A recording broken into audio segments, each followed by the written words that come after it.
अब बेटा हम पढ़ने जा रहे हैं हाइपरबोला। क्या बोला? हाइपरबोला। हाइपरबोला है क्या बेटा? पैराबोला का जुड़वा भाई। क्या है भैया? पैराबोला क्या था? ये रहा, ये क्या था? पैराबोला। पैराबोला था, है ना? इसी का जुड़वा भाई कहाँ पैदा हुआ? ये हो गया, देखा? इसका जुड़वा भाई आ गया राम और श्याम। राम और श्याम ने मिलके क्या किया? हमारी बुक में कमाल कर दिया बेटा। ठीक है बेटा, इतनी बात समझ में आ गई? ठीक है। अब बेटा यहाँ भी क्या हो जाएंगे? यहाँ क्या हो जाएंगे? एक फोकस तो इसका था, तो एक फोकस इसका हो जाएगा। एक वर्टेक्स इसका था, तो एक वर्टेक्स इसका हो जाएगा। कोई दिक्कत? इसको बोलते हैं सेंटर। क्या हो जाएगा? सेंटर हो जाएगा। इसको बोलते हैं फोकस। फोकस का तो मैं बता ही दिया। ठीक है। अच्छा बेटा, जो लेटा हुआ एक्सिस है, लंबा एक्सिस, इसको बोलते हैं ट्रांसवर्स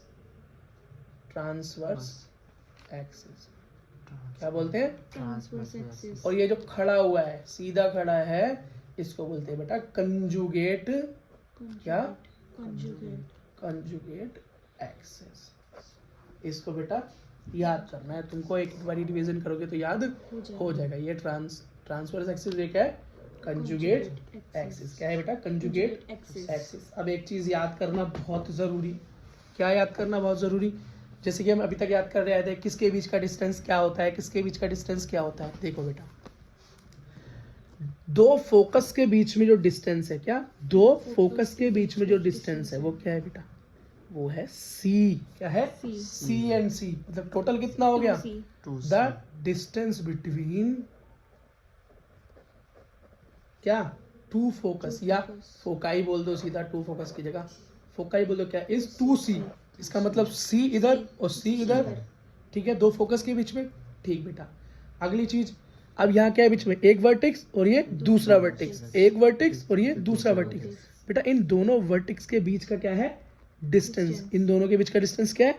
ए एंड ए। मतलब डिस्टेंस बिटवीन वर्टेक्सेस, मतलब दोनों वर्टेक्स क्या हो गया बेटा? 2a। बात समझ में आ गई? ठीक। नेक्स्ट क्या है? अब ये क्या है बेटा? इस कंजुगेट एक्सिस की भी लेंथ पूछते हैं। क्या? इस कंजुगेट एक्सिस की भी लेंथ पूछते हैं। ए का इस्तेमाल कर लिया, सी का इस्तेमाल कर लिया, बचा है बी। तो बेटा क्या होगा? बी एंड बी, और टोटल क्या हो जाएगा? 2b। द लेंथ ऑफ या डिस्टेंस ऑफ क्या है? Conjugate axis 2b। क्लियर हो गई बात? ठीक है भाई। ओके। अब इसेंट्रिटी किसकी क्या होगी? जैसे उसके अंदर कही थी क्या? इसेंट्रिसिटी। भाई इसेंट्रिसिटी का मतलब होता है फोकस के और मेजर एक्सिस के, मतलब मेजर एक्सिस तो क्या होता है? इन दोनों के बीच के डिस्टेंस का रेशियो क्या होता है? रेशियो होता है। और सी बेटा हमेशा एक से बड़ा होगा। क्यों? अगर सी ए से बड़ा ना हुआ या बराबर ना हुआ तो ये जीरो भी हो सकता है, और ऐसा कभी हो नहीं सकता। ये जीरो हो गया तो ये पूरा जीरो हो जाएगा, और ये भी जीरो हो जाएगा। मतलब दोनों फोकस की दूरी अगर जीरो हो जाएगी तो राम और श्याम दोनों आपस में आके मिल जाएंगे, और ये क्या बन जाएगा? ये तो पता नहीं फिर क्या बन जाएगा, तितली उड़ू बन जाएगा। ये वो नहीं रहेगा जो तुम पढ़ रहे हो। ठीक है भाई, अब इसकी जरा स्टैंडर्ड फॉर्म पढ़ लेते हैं।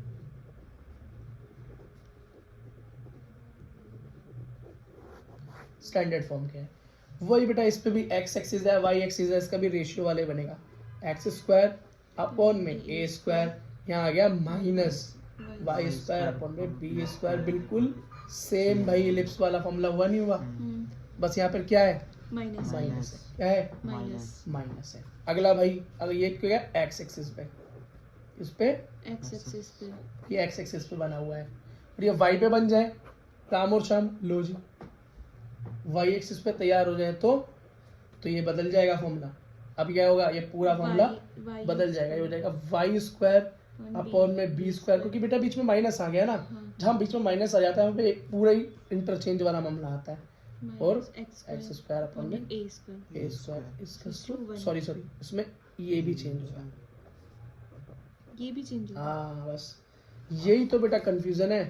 हाइपरबोला जो है एलिप्स के साथ कंफ्यूजन पैदा कर देता है। इसलिए इन दोनों के फॉर्मूले को भी बड़ा ध्यान से देखना पड़ता है, क्योंकि इलिप्स के फॉर्मूले सीधे सीधे हैं, इसके फॉर्मूले पूरे इसकी कॉपी हैं। ऐसा लगता है वो एप्पल है तो ये सैमसंग है, पूरी कॉपी कर रखी है, लेकिन बस थोड़ा थोड़ा सा चेंज है और वही क्या करता है, गड़बड़ कर देता है। ठीक है। इसका लेटस रेक्टम का फॉर्मूला क्या होगा भाई? लेटस रेक्टम क्या होता है? वही फोकस से होकर जाने वाली लाइन। लाइन तो यहाँ भी दो लाइनें हैं, सेम फॉर्मूला होगा क्या? सेम 2b² लेटस रेक्टम का सेम फॉर्मूला होगा। ठीक है। एक बात याद रखना, एक बात बेटा याद रखना, अगर a = b हो जाए, मतलब ये वाली डिस्टेंस जो है ना, ये वाली दो वर्टेक्स के बीच वाली इस कंजुगेट के बराबर हो जाए, कंजुगेट एक्सिस के बराबर हो जाए, तो याद रखना ये वाले बेटा इक्विलेटरल के हो जाते हैं। क्या हो जाते हैं? इक्विलेटरल हाइपरबोला हो जाता है। इक्विलेटरल मतलब बिल्कुल बराबर बराबर होंगे, छोटा बड़ा कुछ भी नहीं होगा, कोऑर्डिनेट भी एकदम ओके होंगे, बस माइनस प्लस का अंतर होगा। चलो बेटा कुछ क्वेश्चंस कर लें। ठीक है भाई, लो ये तो क्वेश्चन करते हैं। एग्जाम्पल 1 ये कह रहा है कि find the coordinate of the foci या foci and the vertices and क्या पूछा? इसेंट्रिसिटी। देखा, पूछ सकते हैं eccentricity and the length of latus rectum. लो जी, लेटस रेक्टम भी पूछ लिया, सारी चीजें पूछी। तो बचा ही क्या? आप तो सारे फॉर्मूले पूछ लिए, इसने सारी चीज पूछ ली। और क्वेश्चन क्या रखा है? एक लेटस रेक्टम और बता रखा है लाइन पे जो बना हुआ क्या है? y 5y² 9x² = 36 पर बना हुआ है भाई। ठीक है भाई, बना हुआ है तो अच्छा, हमारी स्टैंडर्ड फॉर्म क्या होती है? x² अपॉन में a² माइनस y² लिख ही देते हैं। x² अपॉन में ये फिर वो x एक्सिस y एक्सिस पे बनेगा, क्योंकि मैं y दोनों लिख रहा हूँ ना, हम फिर चेक करेंगे ना कहाँ पर आएगा। दोनों लिख रहा हूँ। a² minus x² upon b²। ठीक है, अब हमें बेटा बस चेक करना है कि ये कौन से वाले इक्वेशन पे बन रहा है, किस पे? कौन सी वाली इक्वेशन पे बन रहा है। बेटा इसे पता लगाने का क्या तरीका है? उसके अंदर पता लगाने का तरीका था कि x बराबर जो होगा और y² बराबर जो होगा उससे पता चलता है। x² होगा तो y एक्सिस पे, y² होगा तो x एक्सिस पे। यहाँ कैसे पता चलेगा भाई? यहाँ पता लगाने का सिंपल y² है तो y²। वेरी गुड बेटा, यहाँ पर हम इसी तरीके से पता लगाते हैं कि इक्वेशन किस तरीके से स्टार्ट हो रही है। y से स्टार्ट हो गई तो y, और x से स्टार्ट होती तो x एक्सिस वाला फॉर्मूला, मतलब इस वाले फॉर्मूले को हम ले लेंगे। किसको? इस वाले फॉर्मूले को ले लेंगे। ठीक है बेटा, तो हमारी सब हमारा इक्वेशन क्या है? 5x² minus 9x² = 36। बेटा कुछ भी करके हमें इसको इस जनरल फॉर्म में कन्वर्ट करना है, कुछ भी करके इस जनरल फॉर्म में कन्वर्ट करना है। अगर ऐसा हो जाए तो a की वैल्यू पता चल जाएगी, b की वैल्यू पता चल जाएगी, और a और b की वैल्यू आ गई तो फिर तो हमारा क्या ही फोकस और क्या ही वर्टेक्स और क्या ही इसेंट्रिसिटी और क्या ही लेटस रेक्टम, सारा का सारा बेटा हमारे सामने हाथ जोड़ के खड़ा हो जाएगा। ठीक है, अच्छा भाई निकाल लेते हैं। इसको करने का एक तरीका दिखाई दे रहा है कि किसी चीज़ से इसकी डिवाइड करें। तो बेटा अगर मैं 36 से डिवाइड कर दूं इन्हें, 36 से अगर इन्हें डिवाइड कर दूं तो मेरे को तो एक मस्त स्टैंडर्ड फॉर्म मिल जाएगी, क्योंकि ये तो मेरा 1 हो जाएगा, =1 आना था, वो 1 हो जाएगा, और इसके नीचे भी बेटा अपॉन में कुछ हो जाएगा। ये वाले भी इसकी डिवाइड में और इसकी डिवाइड में तो लिख सकते, उसके नीचे डिवाइड में लिखे जा सकते हैं मैथमेटिक्स के हिसाब से। तो मतलब ये फॉर्म हमारी कुल मिला के बन जाएगी, a और b का अंदाजा लगाया जा सकता है। ठीक है बेटा, 5 तो 36 से क्या कर दूं? डिवाइड कर दूं, डिवाइड बाय 36 बोथ साइड। ठीक, 36 से डिवाइड करने पे क्या हुआ? y² 36 अपॉन में 5, x² 36 अपॉन में 9 = 1। 36/36 पूरा कट के खत्म हो गया। ठीक है बेटा, अच्छा अब क्या करें इसको हटाने के लिए? ये स्क्वायर क्या है? इन स्क्वायर, अब हम एक चीज कर सकते हैं, इसे नीचे भी स्क्वायर की फॉर्म में चाहिए ना, तो इसे स्क्वायर की फॉर्म में बना सकते हैं क्या? दिमाग लगाओ, दिमाग लगाओ। 36 को क्या लिख सकते हैं? 6 का स्क्वायर, और 5 का तो फिर अंडर रूट में करना पड़ेगा। ये लिखा जा सकता है x², इसको 6 और 9 को 3 का स्क्वायर लिखा जा सकता है, और 1 तो 1 है, इससे तो कोई दिक्कत है ही नहीं। यहाँ से a और b आ गया ना भाई, a क्या आ गया? 6/√5, बी क्या आ गया 6 6/3 3 मतलब कट गया तो Two. 2 आ गया बी। आ गया बेटा 2 2 आ गया। अब यहाँ पर एक चीज जरा ध्यान रखना जो मैंने आपको पीछे बताने सा भूल गए तो मैं आपको बता देता हूँ। देखो यहाँ ए और बी और सी के बीच का रिलेशन क्या होता है बेटा, एलिप्स जैसा ही होता है, वही मिक्सअप है, लेकिन यहाँ क्या होता है ए का स्क्वायर इज टू बी का स्क्वायर प्लस सी स्क्वायर नहीं होता। अब बी इसके साथ चिपक गया, B square is to C square, ये डिफरेंस है। क्या है ये डिफरेंस है। उसके फॉर्मूले याद करो, इसका डिफरेंस याद करो, सब कुछ याद हो जाता है। लगाओ, और जब लगाऊंगा तो बेटा मेरे पास आंसर आएगा इसका 56/5। करके दिखा देता हूँ, नहीं तो फिर बोलेंगे करा नहीं। 6/√5 का स्क्वायर प्लस बी क्या है बोला 2 का स्क्वायर 2 का स्क्वायर इक्वल्स टू क्या है सी सी का स्क्वायर। क्या हो गया 36 36। 5 क्या हो गया 4 4। इनका क्या ले लो एलसीएम ले लो, तो क्या आया 36 प्लस 4 अपॉन में 5। नहीं यहाँ तो बेटा क्या होगा 20 5 के टेबल में कुछ नहीं है तो 1 से मल्टीप्लाई, और 4 के टेबल में 5 के नीचे क्या कर 5 से मल्टीप्लाई करना पड़ेगा। 1 है तो 1 के टेबल में 5 से तो 5 मल्टीप्लाई करना पड़ेगा सी का स्क्वायर। तो बेटा ये गया 36 ही रह जाएगा और 5 से 20 हो जाएगा, ये 5 ही रहेगा सी का स्क्वायर। ये हो गया बेटा 56 के ऊपर हो गया 5 सी का स्क्वायर। C equals to √56/5। ठीक है बेटा, इतना आप कर सकते थे पर कोई बात नहीं, चलो।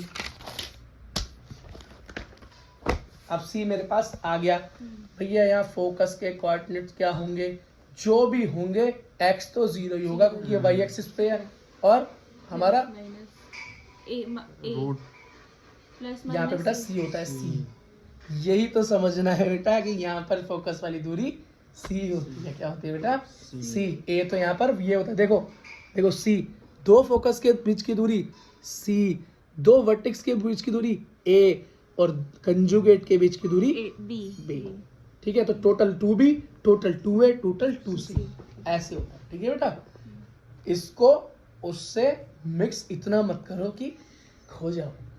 अब भाई वही है 0 और यहाँ पे √56/5 प्लस माइनस लगा दो। क्यों या दोनों तरफ है ना, इधर भी है और इधर भी है, तो इधर के लिए भी चाहिए इधर के लिए भी चाहिए। ठीक है, तो प्लस माइनस लगा दो, फोकस आ गया। वर्टेक्स भैया, वर्टेक्स का होता है ए, क्या होता है ए, क्या होता है ए, तो 0 ए प्लस माइनस का लगाना। ए मेरे पास क्या है भाई 0 प्लस माइनस 6/√5। बात समझ में आ गई। अच्छा भैया ये सर इसेंट्रिसिटी निकालो, क्या होती है E इज टू C/A। तो C क्या है भाई 56/5 अपॉन में 6/√5। सॉल्व करो, ऊपर उल्टा हो जाएगा, क्या हो जाएगा √56/5 मल्टीप्लाई √5/6। सॉल्व करोगे तो बेटा हमारे पास आंसर आएगा √14/13। और अब तो मैं नहीं करता। ठीक है, अगला देखो, लास्ट है बेटा लेटेस्ट।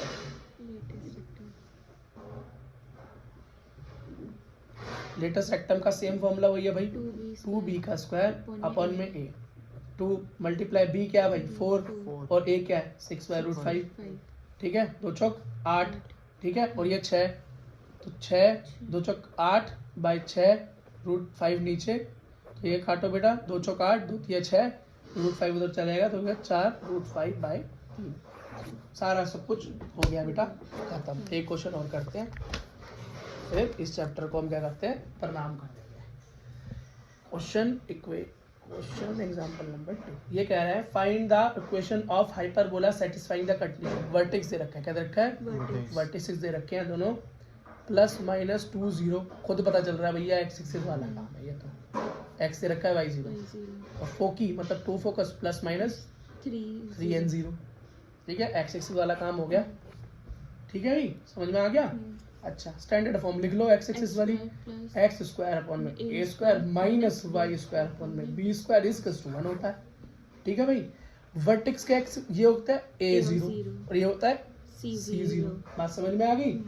हमारे पास a क्या आ गया, इसका मतलब 2, b क्या और c क्या आ गया हमारे पास 3, क्या चाहिए हमें b।